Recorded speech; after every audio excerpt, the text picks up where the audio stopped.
are not forgotten. A long battle has gone on with the silt from the Sangamon River, which is now separating Beardstown from even its view of the river.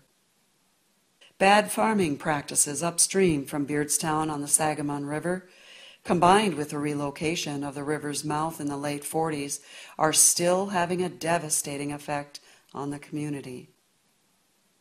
Every year, the silt from the Sangamon inches further and further south, and is now threatening to make it impossible to even see the river from a viewing stand that has long been an icon of the Beardstown area. None of these problems would have likely occurred had the Corps of Engineers left well enough alone.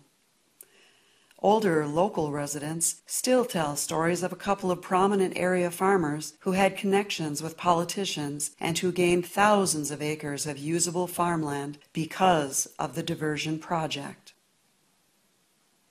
If these stories are true, that farmland was gained at an enormous cost, not only to taxpayers and the entire community of Beardstown, but to millions of creatures that made Mascoutin Bay their home.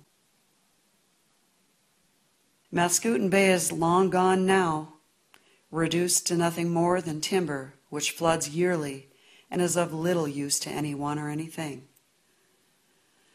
The Beardstown marina still exists, though only accessible during periods of higher water, usually during river stages of 13 to 14 feet or higher. Several attempts have been made over the years to clear a channel from the river to the marina. Some have been successful for short periods of time, usually only several years. The Corps of Engineers have done some things to try to help, including the construction of a bedload rock diversion dike in the early 1980s.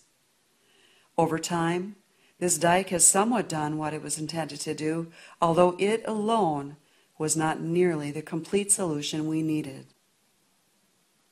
It is the general consensus of local residents that the maintenance dredging is now needed, along with more construction of dikes or levees to protect the city's riverfront and marina from the constant barrage of sediment dumped there by the Sangamon River. This dredging has been made nearly impossible, not only due to cost, but more importantly, the endless amount of permits needed and strict guidelines issued by the Corps of Engineers, the Environmental Protection Agency, and other similar government agencies.